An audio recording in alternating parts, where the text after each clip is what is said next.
BP की बीबीएच की वार्ता को आगे बढ़ाते हैं तो उसके सिम्टम क्या होते हैं। अपने पेशेंट को पूछना है कि रात को बार बार पेशाब तो नहीं आता, पेशाब आने को जोर तो नहीं लगाना पड़ता, पेशाब तुपके तुपके करके तो नहीं आता, आपकी धार कैसी है, वो हौली तो नहीं हो गई। जैसे बचपन में हम कतार लगाकर कंपटीशन करते थे किसकी धार लंबी जाती है, वो पेशेंट से धार का पूछना है, वो नज़दीक तो नहीं आ गई, उसका मतलब तो हौली तो नहीं हो गई।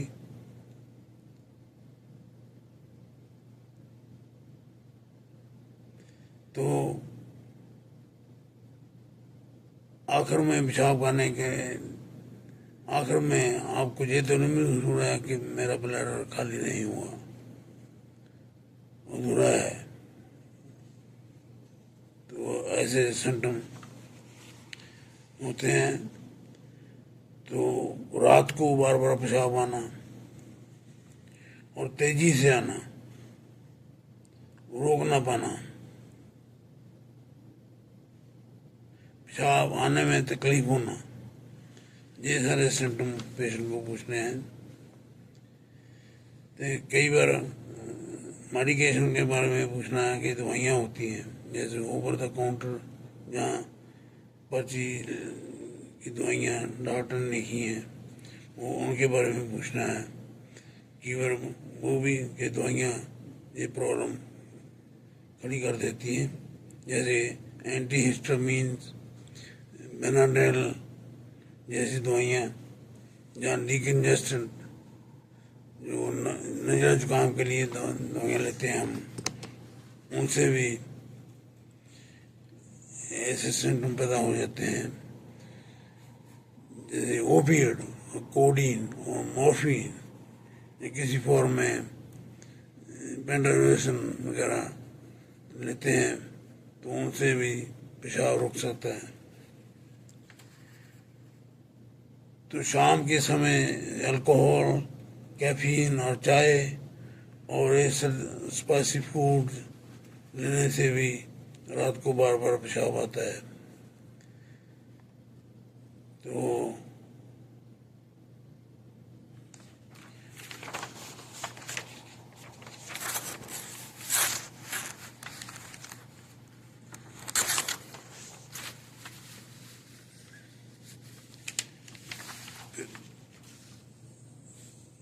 इलाज क्या है? जो माइल्ड सिम्टम होते हैं वो तो आप पेशेंट को बोल दें कि रात को शाम के समय पानी कम पिए और चाय वगैरह और कॉफ़ी वगैरह ना पिए और अल्कोहल ना पिए, उससे इसको फर्क पड़ जाएगा। यदि सिम्टम दरमियान हैं, IPSS स्कोर 7 से 8 से लेकर 19 तक है, तो उसमें आप दवाइयाँ दे सकते हैं। सो पहले नंबर की दवाइयाँ हैं वो नॉन स्पेसिफिक अल्फा ब्लॉकर देनी है। उसका नुकसान एक ये होता है, उसको टाइट्रेट करना पड़ता है, पहले लो डोज देनी है, तो डिपेंडिंग हर हफ्ते बाद सिम्टम पूछते हैं, 2 हफ्ते बाद जब पेशेंट आए तो सिम्टम इम्प्रूव हुए हैं, यदि नहीं तो उसकी डोज को बढ़ाना है, वो टाइट्रेट करनी पड़नी है। तो उनके दवाइयाँ कौन सी है?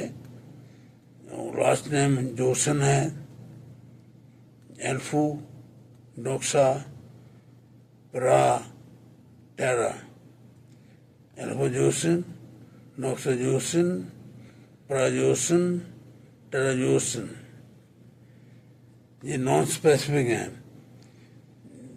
Alpha 1A receptor and alpha 1B receptor दोनों पर असर होता है इसका। और साइड इफेक्ट क्या है, वो ब्लड प्रेशर कम हो जाता है। जब आप लेटे हुए हैं तो आप बैठते हैं तो ब्लड प्रेशर कम हो जाता है पोजीशन बदलने से। खड़े होते हैं, जब बैठे होते हैं तो खड़े होते हैं तो ब्लड प्रेशर कम हो जाता है। तो इसको कहते हैं ऑर्थोस्टैटिक लो ब्लड प्रेशर, जो पोजीशन बदलने के साथ कम होता है खड़े होने से।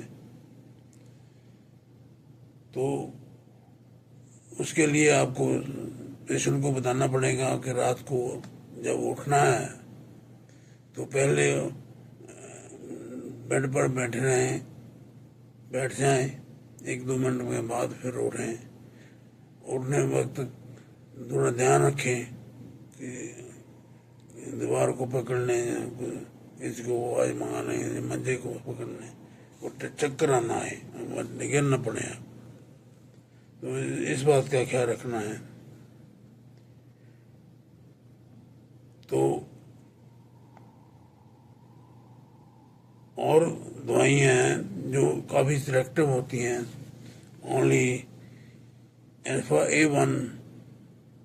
1A रिसेप्टर पर काम करती हैं, उनसे ब्लड प्रेशर लो नहीं होता। तो उनकी डोज को भी टाइट्रेट नहीं करना पड़ता। ये फायदा होता है उसका, वो महंगी होती है थोड़ी। तो यदि पेशेंट अफोर्ड कर सकता है तो आप वो दवाइयाँ बरत सकते हैं। पहले नंबर की दवाइयाँ डॉक्साजोसिन, प्रा और टेरा अल्फो, ये सस्ती होती है, जो पेशेंट अफोर्ड कर सकते हैं। तो जो महंगी दवाइयाँ हैं वो होती हैं साइलोडोसिन, टेम्सुलोसिन, लास्ट नेम सिन है, साइलोडोसिन, टेम्सुलोसिन। तो उनका फायदा होता है, ब्लड प्रेशर नहीं लो होता है। तो पूरी डोज आप शुरू कर सकते हैं, मॉनिटर करने की जरूरत नहीं है। तो यदि सिम्टम और ज़्यादा हों तो आप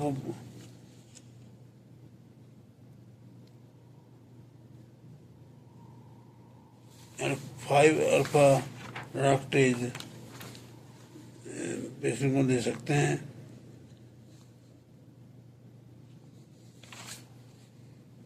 तो वो आप जैसे फिनास्ट्राइड है, ग्लूटास्टाटाइड है, वो आप पेशेंट को टेम्सुलोसिन से साथ मिलाकर दे सकते हैं। कॉम्बिनेशन भी आते हैं, वो भी दे सकते हैं। तो यदि दवाइयों से काम नहीं बनता, अपने सेलुलोसिन, टेम्सुलोसिन, फिनास्ट्राइड और ग्लूटास्टाटाइड देकर देख ली तो भी काम नहीं बना, सिम्टम इम्प्रूव नहीं हुए, तो फिर नेक्स्ट स्टेप है, यदि पेशेंट के सिम्टम 19 से ऊपर हैं तो उसको आप ऑपरेशन के लिए भेज सकते हैं। जो उसको ऑपरेशन को कहते हैं TURP, TURP, transurethral resection of prostate. वो उसमें क्या होता है, वो पेशाब इंद्री के यूरेथ्रा की स्कोप लेकर अंदर जाते हैं स्पेशलिटी कर सकता है और अपने रेफर कर देना है उसको, तो प्रोस्टेट को ट्रिम कर देते हैं अंदर से ही, बाहर से नहीं को काटना पड़ता है। पीरियड्स के अंदर ही जाकर, अंदर के अंदर ही जाकर स्कोप से प्रोस्टेट को ट्रिम कर देते हैं। उससे सिम्टम अप्रूव हो जाते हैं। वो यदि तभी करते हैं जब कोई दवाई काम नहीं करती और पेशाब पूरा बंद हो जाए, या फिर प्रोस्टेट इतना बड़ा हो जाए कि वो हीमोजूरिया, पेशाब में ब्लड आना लगा लगातार, तब इसकी जरूरत पड़ती है। तो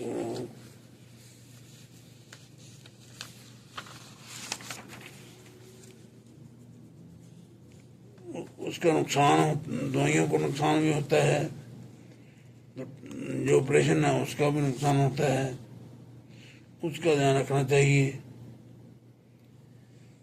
जो काम कैसे करती हैं,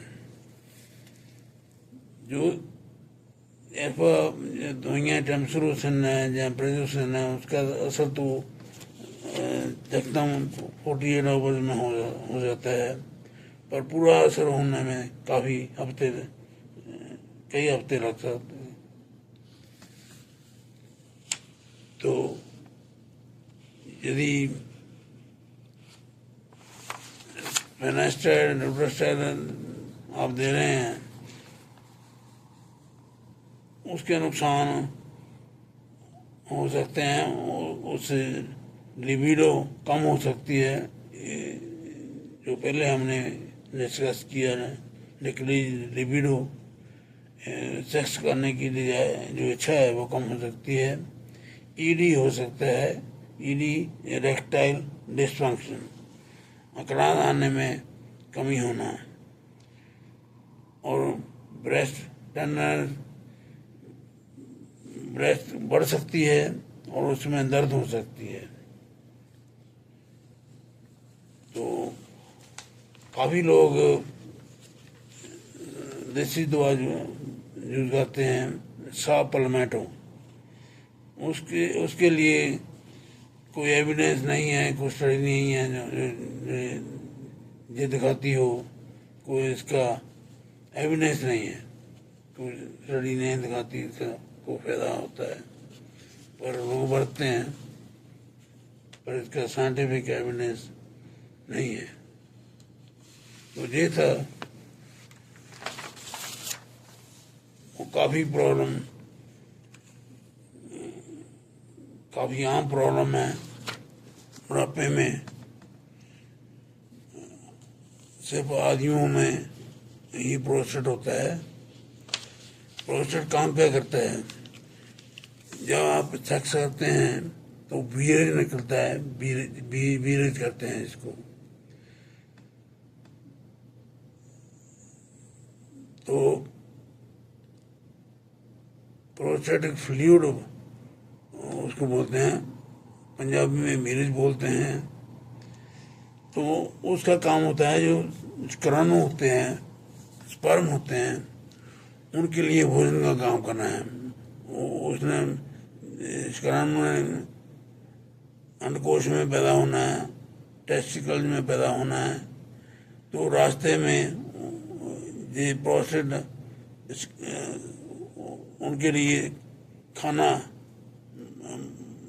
भेजता है साथ में, ताकि वो सर्वाइव कर सकें जब तक वो ट्रैवल करना है।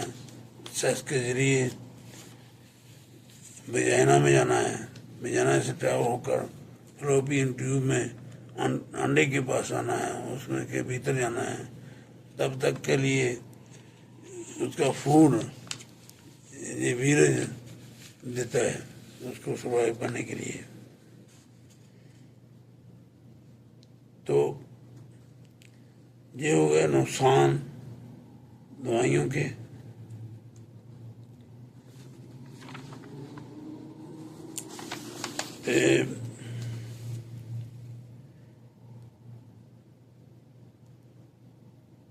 आपने देख लेना है कि उम्र कितनी है, यदि बहुत ज़्यादा नुकसान होते हैं तो आपने दवाई चेंज करके देख लेनी है या बदल लेनी है, जहाँ पे टर्प करने के लिए भेज दो। टर्प से फायदा हो जाता है, सिम्टम का जो कम हो जाते हैं, पर उसका एक नुकसान होता है, कई पेशेंटों में यूरिन लीक करने लग जाता है, वो पेशेंट का कंट्रोल नहीं रहता, तो उनको पेशेंट को एडवाइज करना चाहिए कि अपने पास पैड रखें जिससे वो पॉलिक में या बैठना हो। तो ये था आपका आज का टॉपिक, यहीं पर ख़त्म करते हैं। अगला टॉपिक फिर लाएंगे आपके लिए, जो होगा प्रोस्टेट का ही टॉपिक होगा, और प्रोस्टेट कैंसर का। तो हमने सभी जो मेल की प्रॉब्लम होती हैं थोड़ी बहुत रह गई हैं, तो वो भी डिस्कस कर लेंगे, पर वो काफ़ी लंबा होगा। प्रोस्टेट कैंसर का काफ़ी कॉमन भी है, तो कॉम्प्लिकेटेड भी है, तो उसके ऊपर थोड़ा टाइम लगाना पड़ेगा, तो काफ़ी लंबा 1 घंटे का लेक्चर हो जाएगा, तो काफ़ी ध्यान से सुनना, तो आपको बहुत हेल्प मिलेगी।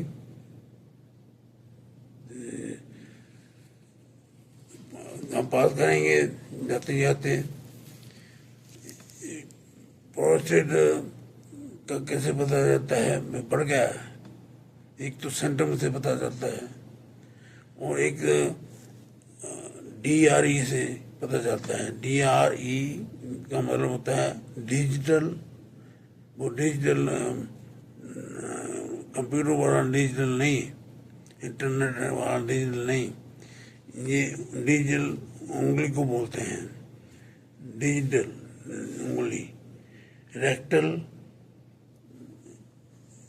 जो लैटिन की जगह है उसको बोलते हैं रेक्टल एग्जामिनेशन। उंगली पाकर रेक्टल एग्जामिनेशन करना है, उसको DRE बोलते हैं। तो जब मैं पहली बार अमेरिका से भारत आया तो लोगों ने मुझसे पूछा क्या काम करते हो। मैंने बोला उंगली डालते हैं, जो भी पेशेंट आता है उसको बोलते हैं बैंड हो, नीचे झुको और पैंट को नीचे करो, तो हम उंगली डालने का काम करते हैं। तो सभी लोग हंस पड़े, पर हम यही काम होता है। पेशेंट से वार्तालाप करने के बाद ये प्राइमरी डॉक्टर की ड्यूटी होती है कि वो डिजिटल रेक्टल एग्जामिनेशन करे। यदि पेशेंट मानता है, इनकार करता है तो ठीक है, नहीं तो करना पड़ता है। तो आजकल वो कम हो गया है, आजकल यूरोलॉजिस्ट ही करते हैं, तो इंटरनल मेडिसिन डॉक्टर उन्होंने छोड़ दिया है, अल्ट्रासाउंड वगैरह ज़्यादा पर निर्भर हो गए हैं। तो फिर भी काफ़ी इंफॉर्मेशन मिलती है डिजिटल DRE से। तो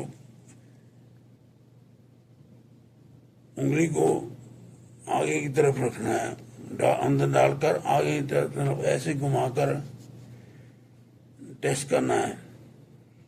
तो जैसे वॉलनट होती है उसकी साइज का प्रोस्टेट होता है, 1 सेंटीमीटर उंगली हो गई, जो ऐसे ऐसे घुमाकर आपने देखना ना, 1 उंगली है, 2 उंगली है, 3 है या 4 है, 4 तक का साइज नॉर्मल होता है, पर आमतौर पर 3 उंगली होता है।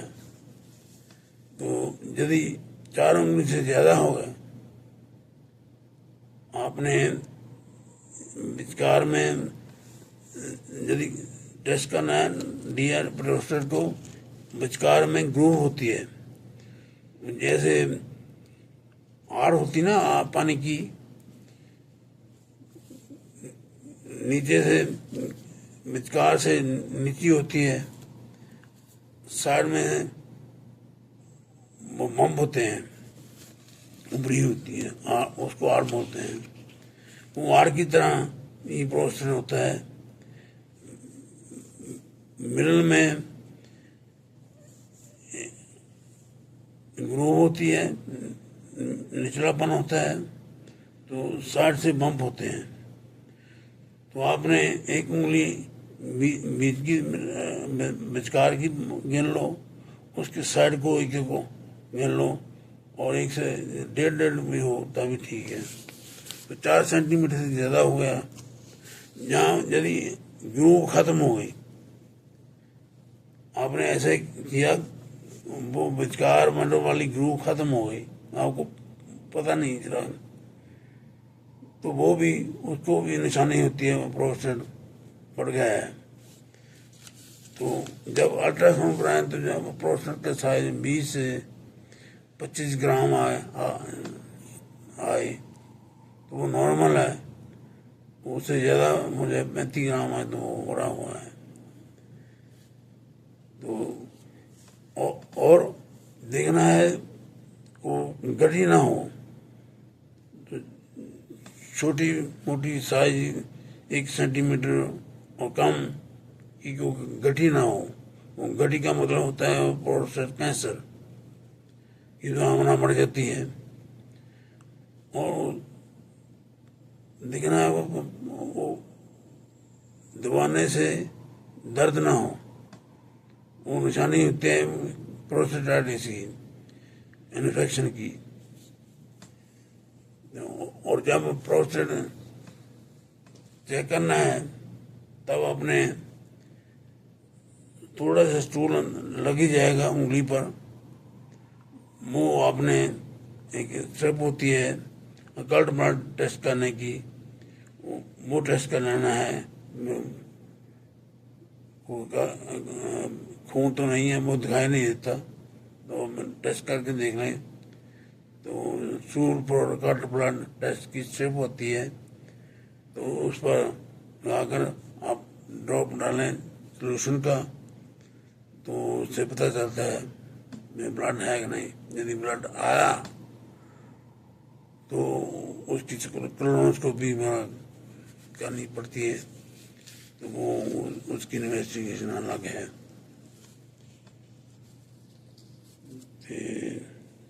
और ये हो गया प्रोस्टेट को चेक करना। और यदि पीएसए टेस्ट किया आपने, यदि 4 तक है तो नॉर्मल है, 4 से 10 तक वो प्रोस्टेट की वजह से सोचता है प्रोस्टेट बड़ा हुआ है, उसकी निशानी हो सकती है। प्रोस्टेट इन्फेक्शन की निशानी हो सकती है। और कई दवाइयों की वजह से भी बढ़ जाता है, जैसे फिनास्टाइड वगैरह लेते हैं, उससे भी बढ़ जाता है।